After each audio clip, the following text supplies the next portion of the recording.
today's news, ORRETT Kennedy is BVI's top CSEC student. TURNBULL urges higher pay for healthcare workers. WALWYN calls for cancer care center.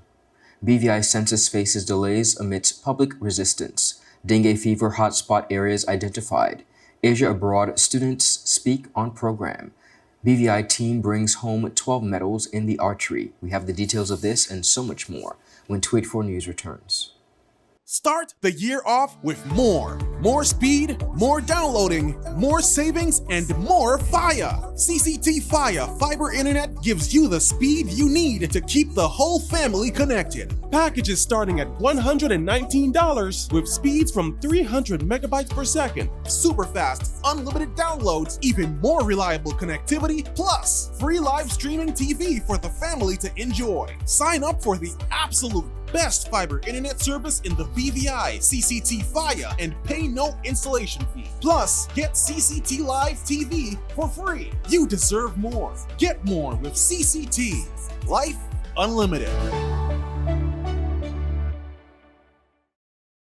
Attention Anegada residents! Attention Anegada residents! CCT is coming to you! That's right! CCT will be visiting Anegada every third Friday of the month. Need to pay your bill? Sign up for a new service? Or have a customer service concern? CCT has got you covered! No need to leave the island. CCT is here to make staying connected easier than ever. Mark your calendars for every third Friday starting this September and visit us for all your CCT service needs. For more information, call us at 444-4444 or follow us on any of our social media pages. See you soon, Anegada! Hello everyone and welcome to this edition of 284 News. It is Friday, September 27th, 2024. I'm Ron Grant, bringing you the very latest out of Tortola in the Virgin Islands. Thank you all so much for joining us, and a happy Friday is wished to each and every one of you. Beginning our newscast on the local scene, ORRETT Donald Kennedy from St. George's Secondary School has emerged as the top student in the 2024 Caribbean Examinations Council Caribbean Secondary Education Certificate exams within the Virgin Islands. Kennedy demonstrated exceptional academic excellence by sitting 11 subjects and securing an impressive 9 Grade 1 passes, earning him the top spot in this year's examinations. Joining Kennedy in the top 3 achievers are Jaden Brittany Martin, also from St. George's, who sat for 10 subjects and earned 7 Grade 1 passes, and Gorcia Iona Johnson from the Claudia Creaky Educational Center, who completed 9 subjects and achieved 7 Grade 1 passes. The Ministry of Education in a statement announced that students across the Virgin Islands displayed remarkable performance in this year's CSEC exams, with a total of 35 subjects being taken. The overall average pass rate stood at an impressive 85.3%, while students achieved a 100% pass rate in 11 of these subjects. 7 other subjects recorded pass rates between 90 to 99%, with English A listed as a standout subject, with 222 students taking the exam and achieving a 95.5% pass rate, which represents a 3% increase from 2023. Now, viewers, among these students, 104 earned Grade 1 passes, 69 earned Grade 2 passes, and 39 earned Grade 3 passes. The overall results were commendable. The Education Ministry revealed that mathematics remains still an area for growth, with a pass rate of just 46.45%, which is still above the regional average of 36%. Representative for the 2nd Electoral District, the Honorable Melvin Mitch Turnbull, has called for urgent attention to the compensation packages offered to healthcare professionals within the Virgin Islands. During a recent debate in the House of Assembly, he emphasized the need to raise compensation for doctors as well as nurses, citing concerns about losing skilled professionals to neighboring territories such as the United States Virgin Islands. We must look at the compensation packages that we are providing or offering, Madam Speaker, to our doctors, to our nurses, to our healthcare professionals, as compared to those who are neighboring us in the U.S. Virgin Islands, even in some of the other Caribbean territories, Madam Speaker, it is important that we raise the offering for compensation. The Assembly member highlighted a trend of healthcare workers leaving for better paying positions elsewhere after short stints in the BVI. They also noted that many BVI-trained professionals working abroad are reluctant to return due to an extremely lower salary at home. And Madam Speaker, over the last, I think I've asked this question in Standing Finance, over the last 3 to 5 years, the rate in which we have been losing doctors and nurses to other jurisdictions and other neighboring territories because of what we pay as compared to what is being offered, Madam Speaker, is something that Minister needs special attention. And it also, Madam Speaker, while we are recruiting persons from elsewhere, we have a lot, and when I say a lot, Madam Speaker, I mean a lot of healthcare professionals that are in the United Kingdom, that we have trained, that we have put through school in the United States of America, Madam Speaker, that are doing tremendous work, Madam Speaker, but when they consider how much they love home and would want to come back home, and then they hear what they gain pay, Madam Speaker, they don't want to come near nobody. So, Madam Speaker, it's something that we have talked about for a long time. It is something that needs urgent and immediate attention. While acknowledging plans to expand healthcare services, TURNBULL stressed that such expansions should be challenging without adequate staffing. I know the fifth floor minister, while I was there yesterday, I forgot what they said they were trying to do on the fifth floor. Some other development that you have coming on stream for care that you have brought in. Is either the fifth floor or the third floor. I don't remember. It's a maze when I go in there, so I always ask for assistance. But Madam Speaker, is the third floor? On the third floor. On the third floor, Madam Speaker, they are going to be broadening the healthcare services, but broadening the services, Madam Speaker, without the persons to actually work that going to stay is a challenge. So I'm hoping, Madam Speaker, that will be one of the things that the board focuses on tremendously, because we can't continue to lose people. The call for improved healthcare workers' compensation comes as the territory seeks to enhance its medical services amid significant recent challenges. While debating concerns regarding the healthcare in the Virgin Islands, another representative of the Legislative Council, the Honorable 6th District Representative, the Honorable Myron V. WALWYN, has called on the government and the Minister of Health to follow through with plans to establish a cancer care center within the territory.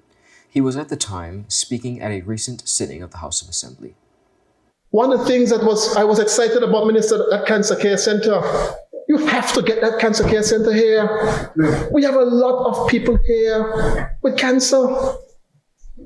And we got to look to see what is causing it. We got to look and see what is causing it. Obviously, a lot of the information suggests that it might be the food that we're eating. So we got to get agriculture going so we can get more organically grown food for people to eat. But I want to see that cancer care center. Go and talk to, you all stick up Social Security, take $40 million from them and waste it off. Go back to them and ask them, please, I'm going to put the money to good use this time. Give me some money, please, here to help with this cancer care. Because at the end of the day, it helps Social Security as well.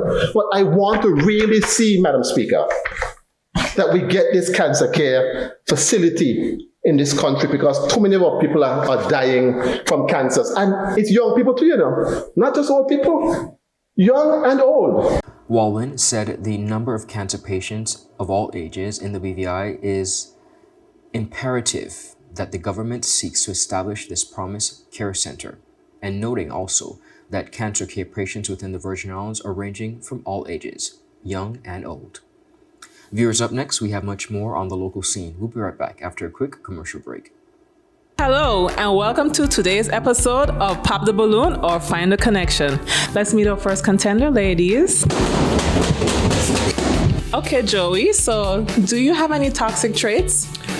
I'm very restrictive. I don't give more time. What you get is what you get. I don't like to give unlimited time. That's it. Okay, can you tell us why you popped your balloon? That's a little too restricted for me. Thank you for coming. Okay, ladies, so let's meet our second contender. Sorry, excuse me. Why did you pop a balloon? I could give you minutes, data, unlimited call, overseas call, fiber. What else you need? My friend used to date you. You are scam. She used to be for everything and more. Nothing to offer. Okay, ladies, let's welcome our last contender. You look nice. Can you tell us your name? Thank you. My name is Christian Charles Thomas. They call me C Sweetie. What do you have to offer these ladies?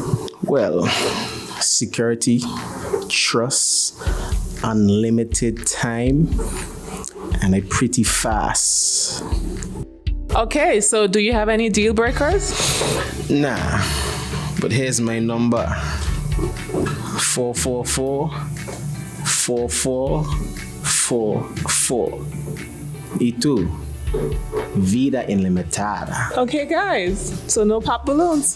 For a fast, reliable, and secure connection for your personal or business life, call us at 444-4444 or visit any of our CCT stores and we'll get you connected with the perfect match for you.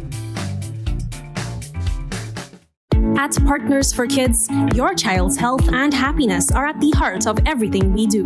We've been the trusted medical home for children and adolescents up to 18 years old. And now, we are excited to welcome a new member to our family of healthcare professionals. Introducing Dr. Aisha Maxwell, our new family practitioner. Dr. Maxwell brings a wealth of experience and deep passion for pediatric and adult care, ready to join our team in providing first-rate health services to your family. At Partners for Kids, we believe in a collaborative approach to healthcare. With partners in occupational therapy and clinical psychology, Partners for Kids, where caring is just the beginning. Visit us at Road Reef Plaza, Tortola, open Monday to Friday, 8 a.m. to 5 p.m. Call us at 284-444-5437 or reach out at info@partnersforkids.com to learn more. Welcome back, everyone, and thank you all for sticking with us. Moving right along, the national census is facing significant challenges within the Virgin Islands as well as delays, according to Raymond Phillips, director of the Central Statistics Office. In a recent interview with Government Information Services, Mr. Phillips revealed that the census, which began in late July or early August of last year, is only about, believe it or not, halfway complete. The process, initially expected to take just 6 months, has been hampered by various obstacles. It's an exercise that we thought would be finished by now, but unfortunately it's not. We've had, some challenges as it relates to enumerators and even, the public themselves, being cooperative and things like that. And as a result, an exercise that we thought we could complete in, say, 6 months at most, we are still at it. Based on what I'm seeing in front of me, we are just under halfway, which is not very good. As I said, we should have completed this exercise already. But we are we're not exactly halfway as yet, but we are around halfway in the process, and we are hoping that we would speed it up somehow, such that we don't be at it too much longer. Other challenges include threats to enumerators, gated properties, limiting access, and the presence of dogs within the yards. Firstly, we lost quite a number of enumerators, from when we started, due to the fact mainly that, first of all, the terrain in the BVI is rough. And some of them, in the EDs that they were placed, they were not comfortable with driving there, things like that. We didn't lose too many due to that. Where the main problem came in is that there were many, many refusals. Persons were refusing to cooperate, and enumerators had to go back a number of times, and, person felt that, that was not what they signed up for. So we lost some due to that. Also, unfortunately, we had some threats from persons and kind of scare off some of my enumerators. We had cases of persons just ignoring them. They would be there. They would be hearing activity inside. They would knock and nobody would answer. And we also have a problem of where persons live in, their gates. The property is gated. And, it's difficult for them to get attention of persons because the gates are so far away from the houses. And last but not least, we have a lot of dogs. And, I would have instructed my enumerators not to go in yards where there are dogs, because we never know. Addressing the privacy concerns, Phillips assured that data collected via tablets is securely stored in a password-protected database within limited access. I have had that concern raised by some people, and I try to assure them that whatever data is collected is safe. Okay, the majority of the data that is collected via tablet. The public would know that. And once that data is collected and submitted, a supervisor sees it in the office, in the census office, verify that the information is correct. Not correct in the sense of what is told, but correct in the sense of how it's answered, right? And after that is done, it is approved, and then it goes into a password-protected database. And it's very few persons that have access to that database. So once that data is submitted, nobody sees that data except for the one or two persons in the department that has authorization to see that data. And the only reason they would need to go in to see that data if something needs to be again looked at, before we get to the point where we start to actually, analyze the data, and that basically the last part of the whole exercise. Against this backdrop of these setbacks, Phillips declined to provide a specific completion date for the census, emphasizing the need for increased public cooperation. I really wish I could say we'll be finished by such and such a date. But it depends so much on the cooperation that we receive out there. And I cannot anticipate what that's going to be, because thus far it has not been very good. So I would not tie myself down to a date. I'll just say I hope that it's sooner rather than later. Additionally, he reminded that the census is crucial for decision-making, policy information, and resource allocation within the British Virgin Islands. The East End Community, Lower Estate, Humpton's Gut, Purcell Estate, Duff's Bottom, as well as Seacows Bay have been identified as areas of key concern in the fight against dengue fever within the Virgin Islands. This was disclosed by the Chief Environmental Health Officer, Mr. Lionel Michael, during a recent interview with 284 Media. As his department intensifies its campaigns, they say, to combat the mosquito-borne illnesses. We have gotten the support, very strong support from the ministry and the government to purchase equipment and repair equipment. We have found technical officers, a technical officer in the BVI now, who is very skillful in repairing these machines and maintaining these machines, and we have engaged him. And so presently, as I speak to you, we have 2 machines operating on the BVI now. One we call a thermal fogger, or one is what did a white smoke, and the other one is a ULV that you don't see the smoke with that one. Okay. We have one operating in Anegada, and if the situation get out of hand in Anegada and need reinforcement, we can always ship machine down there. In addition to the operation machine that we have now, we also bought 2 new machines. We have received one 3 weeks ago, a newborn one, and the other one is on its way. During the interview, Michael highlighted that the Environmental Health Division has resolved previous issues affecting their vector control machinery. He also said the department is now fully equipped and prepared to conduct various exercises to combat the spread of the adult mosquitoes in affected areas. We have gotten the support, very strong support from the ministry and the government to purchase equipment and repair equipment. We have found technical officers, a technical officer in the BVI now, who is very skillful in repairing these machines and maintaining these machines, and we have engaged him. And so presently, as I speak to you, we have 2 machines operating on the BVI now. One we call a thermal fogger, or one is what did a white smoke, and the other one is a ULV that you don't see the smoke with that one. Okay. We have one operating in Anegada, and if the situation get out of hand in Anegada and need reinforcement, we can always ship machine down there. In addition to the operation machine that we have now, we also bought 2 new machines. We have received one 3 weeks ago, a newborn one, and the other one is on its way.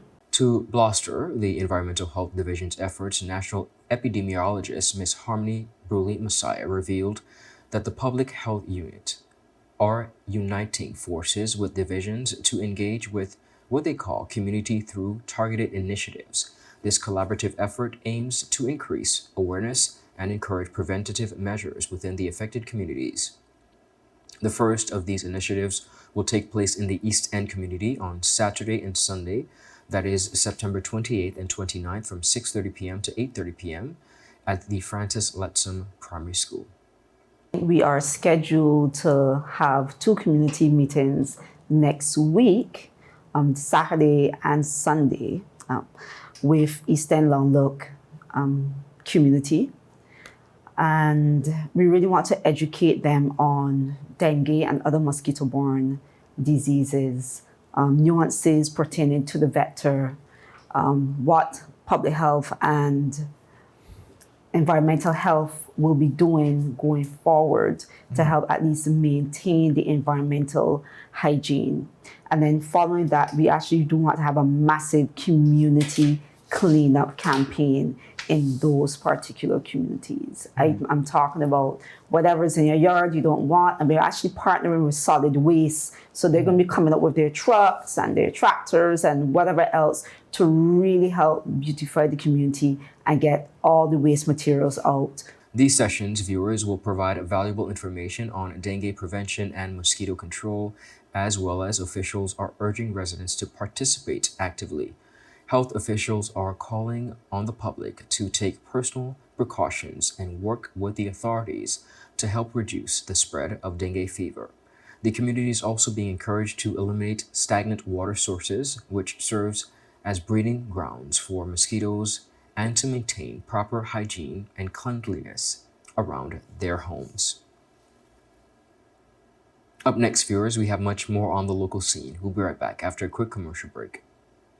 Just give me my service. Yeah.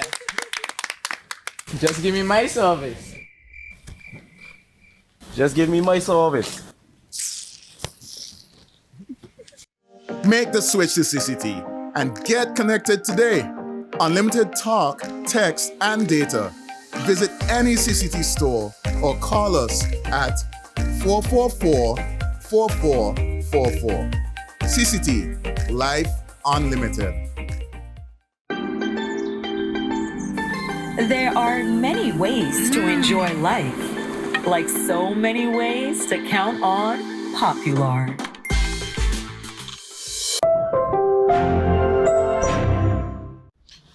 Angie, how can I get my claims paid quick? Rent's due next week. CG processes 99% of claims within 5 days. Remember when I was hang gliding with those goats? I caught a gust of wind and flew right into a moving car. Every appendage was in the cast, and they paid fast and fairly. That's what I get for trusting a man with a mustache and an eye patch. Now I gotta go. I'm meeting the guy who bedazzled my toes. 99% of claims are processed within 5 days. CG Insurance. Good like that. Welcome back, everyone, and thank you all for sticking with us. The BVI Asia Abroad Scholarship Program's second cohort of students who are presently studying various disciplines in Asia, in a recent interview, spoke about their experiences thus far, while of course encouraging others to take advantage of this opportunity. The first cohort took time to introduce themselves and their areas of study. Hi everyone, my name is Kezia. I am at the University of St. Joseph, Macau, and I am furthering my degree in architecture.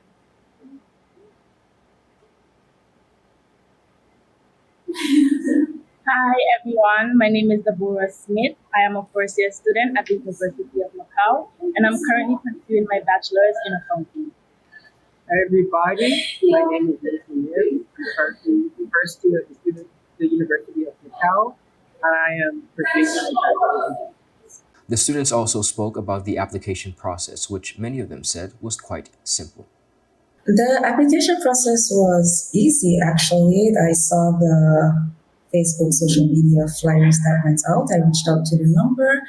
Ms. Kisha was very helpful in the process and very informative in helping me to understand what it would be like to study abroad in the Asia program. So far, Ms. Flax has been Mama Flax to all of us. It has been a very comforting, comfortable experience, and I am enjoying it so far. And Deborah and Nathan, tell us about your experiences so far. My experience so far was easygoing. Ms. Gishad made the process very comfortable. She was very informative. Anything that I needed, she was there right on time to answer any questions that I had. The application process was seamless. The responses were on time. And my experience thus far has been wonderful. A huge part of the Asia Abroad program is immersing yourself in the rich culture of Asia. Quite different, of course, from the British Virgin Islands. The students shared what their experiences have been like so far, experiencing various foods as well as culture. Definitely the food for me. I'm a foodie, so discovering that there is like the cuisine is so much, it's not that different, but it's a lot different from ours. I was kind of skeptical about trying because of course I'm not very open-minded when it comes to trying new things in terms of food. But I give it a go, and I'm at the cafeteria almost every day. Also, very importantly, friends. I enjoy the friendships that I'm making so far, and I hope to bring them home with me one day. Like, I want them to experience the Virgin Islands as I have experienced their country. Okay, yes. I've had cow tongue, duck tongue. I've had tofu skin. I've just been eating everything they throw at me, basically. They say, Nathan, come on, let's try this. And I'll just try it. But it's really good. Once you have an open mind, the food isn't just daunting when you put it in your mouth and get it on the plate. So it's not that bad. In closing, the students took time to encourage others to consider this remarkable educational opportunity. I know China is a far place, Asia is a far continent to travel to, but it's not that, the environment is not that different from the islands. It's very green, it's very tropical, the ocean is always right there. You see it almost everywhere you go. The difference is the tall skyscrapers. So I would say, come on out. Enjoy a different culture, experience something different from the UK or work or study in America, and give the Asia Scholarship Abroad program a go. It's very awesome. For the full interview, visit all 284 media platforms. The British Virgin Islands archery team made a triumphant return after returning home, that is, for an impressive performance at the 2024 WAAM Caribbean Development Championships held in Kingston, Jamaica. The team brought back a remarkable haul of 12 medals. Leading the way for Team BVI was Kellyanne Tiliak, who excelled in the recurve beginner under 15-18 combined women's category. Tiliak earned 2 gold medals, a silver and a bronze. Within the compound development under 18 to senior women combined, Naomi Ofuwungu clinched a gold medal, while Javelin Fret and Kiara Smith contributed to the medal, tallying with a silver as well as a bronze, respectively. Keandre Matthew added to the team's successive success in the recurve beginner under 15 to 18 category, securing a silver as well as 2 bronze medals, while Cassidia Beard rounded off the medal counted for Team BVI in the compound beginner under 15 category with a bronze as well as a silver. Kudos to the BVI team archery representing the territory across the region. We're proud of you. Viewers, that is it for today's news roundup. Be sure to follow us for your daily news updates at 284media.com. Of course, you got to follow us on our WhatsApp channel for daily updates and on our Facebook at 284media and 284BVI on Instagram, as well as Twitter, formerly X. I'm Ron Grant. Do have a safe and enjoyable evening. Have a beautiful rest of the day. Goodbye.